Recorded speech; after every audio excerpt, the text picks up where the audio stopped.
नमस्कार दोस्तों, आज के सेशन में हम लोग डीएलएड के ऐसे टॉप प्रश्न देखने वाले हैं जो आपके यहाँ पे 10 वर्षों से बार बार रिपीट किया जा रहा है। वैसा क्वेश्चन आज के सेशन में हम लोग देखने वाले हैं।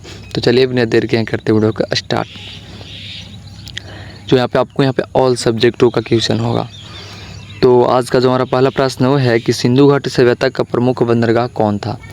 सिंधु घाटी सभ्यता का जो प्रमुख बंदरगाह है वो कौन था? तो लोथल था। कौन था? लोथल था। जब यहाँ पे दूसरा ऑप्शन में लोथल देख पा रहे होंगे दोस्त। फिर यहाँ पे प्रश्न है कि मौर्य सम्राट अशोक ने किस युद्ध के बाद बौद्ध धर्म को अपनाया। बिल्कुल ही मोस्ट इम्पोर्टेंट क्वेश्चन है दोस्त कि मौर्य सम्राट अशोक ने किस युद्ध के बाद जो है वो बौद्ध धर्म को अपनाया था। तो आपको हम यहाँ पे बता दें कलिंग युद्ध के बाद। कौन से युद्ध के बाद दोस्त? कलिंग युद्ध के बाद जो है वो मौर्य सम्राट अशोक ने बौद्ध धर्म को अपना लिया था। तो कौन युद्ध के बाद? तो कलिंग युद्ध के बाद। जो आप यहाँ पे दूसरा ऑप्शन में कलिंग युद्ध देख पा रहे होंगे। टोटल अभी हम लोग यहाँ पे 75 या 76 क्वेश्चन ऐसे करके कुछ देखने वाले हैं जो आपके यहाँ पे बिल्कुल ही टॉप लेवल का क्वेश्चन है जो आपके डीएलएड के एग्जाम में पिछले 10 वर्षों से रिपीट किया जा रहा है। वैसा क्वेश्चन आज के सेशन में लेकर का है।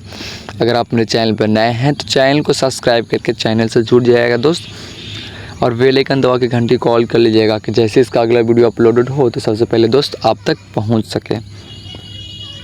फिर यहाँ पे प्रश्न है चंपारण सत्याग्रह किससे संबंधित था। चंपारण सत्याग्रह जो है वो किससे संबंधित था? तो आपको हम बता दें चंपारण सत्याग्रह जो है वो नील किसानों की समस्या से संबंधित था। किससे? नील किसानों की समस्या से संबंधित है चंपारण सत्याग्रह। एक यहाँ पर अगर हम प्रश्न पूछते हैं कि चंपारण सत्याग्रह जो है वो कब शुरू किया गया था, तो इसका आंसर जो है आप लोग हैं वो कमेंट में बताइए कि चंपारण सत्याग्रह कब शुरू किया गया था। जिसको नहीं पता कमेंट में लिख दे कि चंपारण सत्याग्रह कब शुरू किया गया था। सिर्फ क्वेश्चन लिख दे, उसका आंसर आपको हम कमेंट में बता देंगे जिसको नहीं पता होगा। यहाँ पे फिर अगला प्रश्न देखते हैं। अगला प्रश्न है कि बिहार का पहला मुख्यमंत्री कौन था। हमारे बिहार का जो पहला मुख्यमंत्री थे वो कौन थे? तो आपको हम बता दें हमारे बिहार के पहला मुख्यमंत्री श्री कृष्णा सिंह थे। श्री कृष्णा सिंह थे जब यहाँ पे पहला ऑप्शन में। फिर यहाँ पे अगला प्रश्न है कि महात्मा गांधी पहली बार बिहार कब आए। महात्मा गांधी जो हैं हमारे बापू के नाम से जिनको हम लोग जानते हैं वो हमारे बिहार में पहली बार कब आए।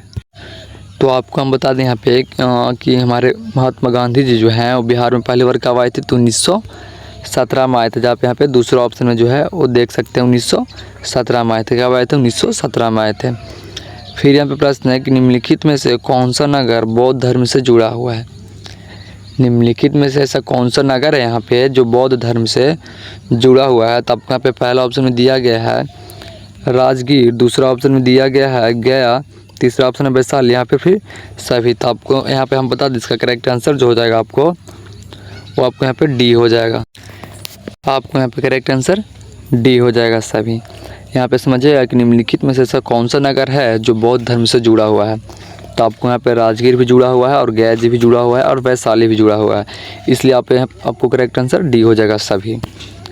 अब अगला प्रश्न है क्वेश्चन नंबर 7 है कि भारत छोड़ो आंदोलन जो है वो शुरुआत कब की गई थी। भारत छोड़ो आंदोलन की शुरुआत जो है वो कब की गई थी। तो आपको हम बता दें भारत छोड़ो आंदोलन की शुरुआत जो है वो आपको यहाँ पे 1940 में किया गया था। कब किया गया था? 1940 में किया गया था। जब यहाँ पे पहला ऑप्शन 1940 देख पा रहे होंगे दोस्त।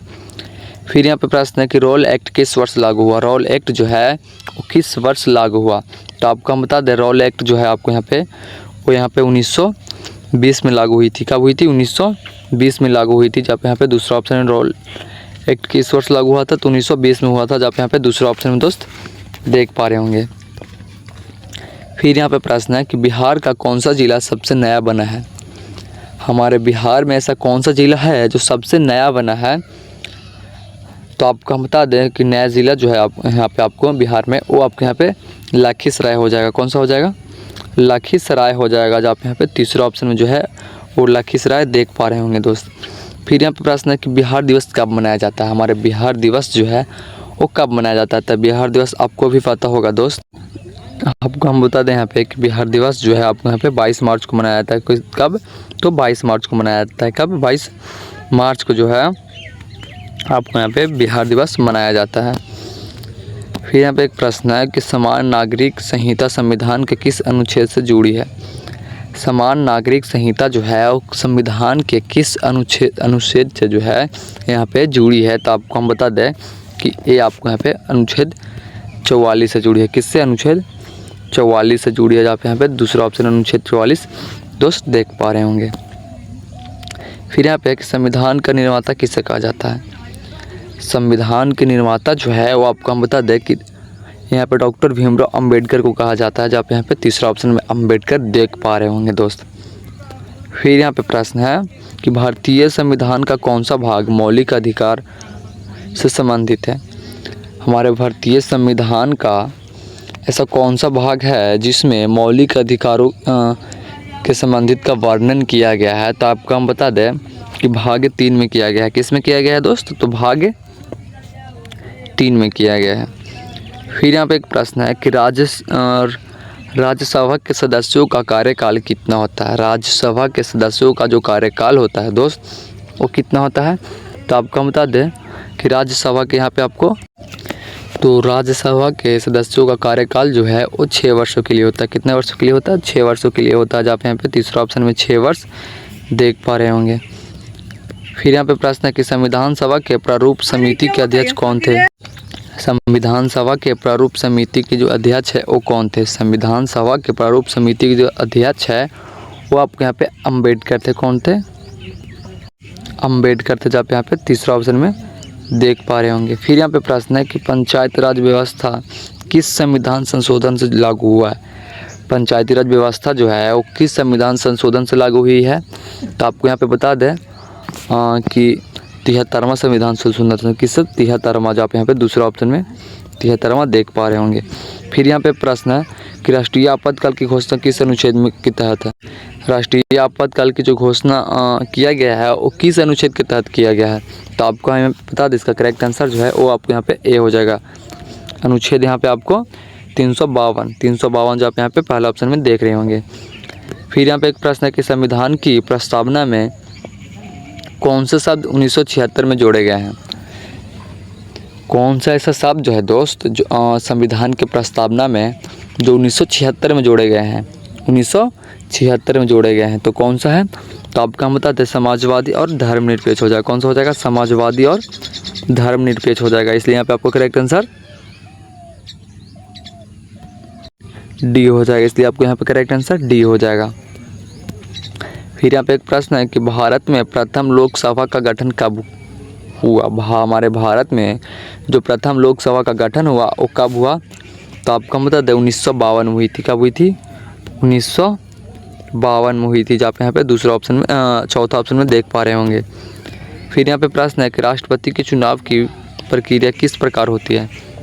राष्ट्रपति के चुनाव की जो प्रक्रिया होती है किस प्रकार होती है? तो आपको हम बता दें यहाँ पे कि प्रत्यक्ष मतदान होती है। जहाँ पे यहाँ पे दूसरा ऑप्शन में देख पा रहे होंगे। फिर यहाँ पे प्रश्न है कि भारत का कौन सा राज्य सबसे बड़ा क्षेत्रफल में है? हमारे भारत का ऐसा कौन सा राज्य है जो क्षेत्रफल के अनुसार सबसे बड़ा है? तो आपको यहाँ पे राजस्थान हो जाएगा। कौन सा हो जाएगा? राजस्थान हो जाएगा। राजस्थान हो जाएगा दोस्त। आपको यहाँ पे क्षेत्रफल के अनुसार जो है यहाँ पे सबसे बड़ा राज्य जो है वो आपको यहाँ पे राजस्थान हो जाएगा। फिर यहाँ पे है कि सबसे लंबी नदी कौन सी है? सबसे लंबी नदी जो है वो आपके यहाँ पे गंगा नदी हो जाएगी। कौन सी नदी हो जाएगी? गंगा नदी हो जाएगी। सबसे लंबी नदी यहाँ पे आपको तो गंगा नदी आपको हो जाएगी। फिर यहाँ पे प्रश्न है कि विश्व का सबसे ऊंचा पठार कौन सा है? विश्व का सबसे ऊंचा पठार कौन सा है दोस्त? तो आपको हम बता दें विश्व का जो सबसे ऊंचा पठार है वो आपको यहाँ पे तिब्बत हो जाएगा। कौन सा हो जाएगा? तिब्बत हो जाएगा। तो आप यहाँ पे तीसरा ऑप्शन में देख पा रहे होंगे। फिर यहाँ पे है कि भारत की उत्तरी सीमा किस पर्वत श्रृंखला से घिरी है? क्या हमारे भारत की जो उत्तरी सीमा है वो किस पर्वत श्रृंखला से घिरी हुई है? तो आपको हम बता दें यहाँ पे कि हिमालय से। किससे घिरी हुई है? तो हिमालय से घिरी हुई है। हिमालय से घिरी हुई है। जहाँ पे यहाँ पे तीसरा ऑप्शन में जो है हिमालय देख पा रहे होंगे दोस्त। फिर यहाँ पे प्रश्न है कि बिहार का कौन सा जिला सबसे अधिक जनसंख्या घनत्व वाला है? हमारे बिहार में ऐसा कौन सा जिला है जो सबसे अधिक जनसंख्या घनत्व है। इसका मतलब है कि सबसे ज़्यादा जनसंख्या वाला बिहार में ऐसा कौन सा जिला है। तो आपके यहाँ पे शिवहर हो जाएगा। कौन सा हो जाएगा? शिवहर हो जाएगा। जो आप यहाँ पे चौथा ऑप्शन में शिवहर देख पा रहे होंगे। फिर यहाँ पे प्रश्न है कि प्रकाश वर्ष किसकी इकाई है। प्रकाश वर्ष जो है वो किसकी इकाई है। तो आपको यहाँ पे दूरी का हो जाएगा। किसका हो जाएगा? दूरी का हो जाएगा। जो आप यहाँ पे दूसरे ऑप्शन में जो है दूरी देख सकते हैं। फिर यहाँ पे प्रश्न है कि मानव शरीर की सबसे बड़ी ग्रंथि कौन सी है। हमारे मानव शरीर में सबसे बड़ी ग्रंथि जो होती है वो कौन सी होती है।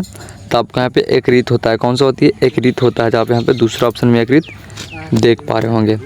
फिर इन प्रश्न है कि रक्त का थक्का जमाने के लिए कौन सा विटामिन सहायक होता है। रक्त का जो थक्का जमाने के लिए विटामिन सहायक होती है वो आपको यहाँ पे विटामिन के होती है। क्या होती है? विटामिन के होती है। फिर यहाँ पे अगला प्रश्न है कि एंटी करंट की खोज किसने की थी। एसी करंट की जो खोज की है वो किसने की है। एसी करंट की जो खोज की है वो आपको हम बता दें यहाँ पे कि टेस्ला ने किया था। किसने किया था? एसी करंट की खोज टेस्ला ने किया था। जहाँ पे यहाँ पे तीसरा ऑप्शन में टेस्ला देख सकते हैं। फिर है कि ओजोन परत कौन सी गैस से बनी होती है। ओजोन परत जो है वो कौन सी गैस से बनी है। तो ओजोन परत आपको यहाँ पे O3 से बनी होती है। किससे बनी होती है? O3 से बनी होती है। जहाँ पे यहाँ पे दूसरा ऑप्शन में देख सकते हैं। फिर यहाँ पे प्रश्न है कि मानव शरीर की सबसे छोटी हड्डी कौन सी होती है। तो इसका आंसर हम चाहते हैं कि इसका आंसर आप लोग यहाँ पे कमेंट में बताइए। फिर प्रश्न है यहाँ पे प्रश्न है कि जल का जो रासायनिक सूत्र होता है वो क्या होता है। तो आपको हम बता दें जल का जो रासायनिक सूत्र होता है वो H2O होता है। आपको कौन सा होता है? H2O होता है जल का रासायनिक सूत्र। फिर यहाँ पे प्रश्न है कि उष्णकटिबंधीय वर्षावन किस प्रकार की जलवायु में पाया जाता है।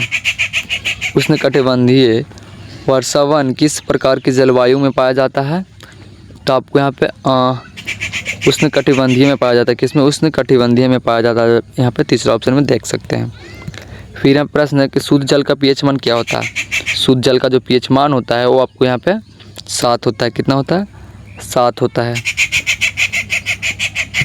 फिर यहाँ पे प्रश्न है कि कंप्यूटर का जनक किसे कहा जाता है। तो आपको यहाँ पे चार्ल्स बेबेज को कहा जाता है। किसको कहा जाता है? चार्ल्स बेबेज को कहा जाता है। कंप्यूटर का जनक किसे कहा जाता है। तो चार्ल्स बेबेज को कहा जाता है। फिर निम्न में से संज्ञा का शब्द है। निम्न में से यहाँ पे संज्ञा शब्द कौन सा है। तो आपको यहाँ पे ऑप्शन में खाना दिया हुआ है, दौड़ना दिया हुआ है और पानी दिया हुआ, सोचना दिया है। तो यहाँ पे आपको करेक्ट आंसर जो हो जाएगा आपको यहाँ पे पानी हो जाएगा। कौन सा हो जाएगा? पानी हो जाएगा। फिर यहाँ पे प्रश्न है कि राम सुंदर है मैं सुंदर कौन सा विशेषण है। राम सुंदर है इसमें सुंदर कौन सा विशेषण है। तो आपको यहाँ पे ए हो जाएगा, गुणवाचक हो जाएगा। कौन सा हो जाएगा? गुणवाचक हो जाएगा। जहाँ पे यहाँ पे करेक्ट आंसर आपको यहाँ पे ए हो जाएगा। फिर यहाँ पे प्रश्न है निम्न में से एक विशेषण शब्द है। निम्न में से एक विशेषण शब्द है कौन सा है। तो आपको तेज हो जाएगा। कौन सा हो जाएगा? तेज हो जाएगा। फिर यहाँ पे प्रश्न है कि जो पढ़ता है वही पास होता है। या कौन सा वाक्य है? जो पढ़ता है वही पास होता है या कौन सा वाक्य है। तो आपको यहाँ पे बता दें ये वाक्य जो है वो मिश्र वाक्य है। कौन सा वाक्य है? मिश्र वाक्य है। जहाँ पे यहाँ पे दूसरा ऑप्शन में मिश्र वाक्य देख सकते हैं। फिर यहाँ पे जो है वो लास्ट प्रश्न आज के लिए है। फिर मिलता है अगले वीडियो के साथ।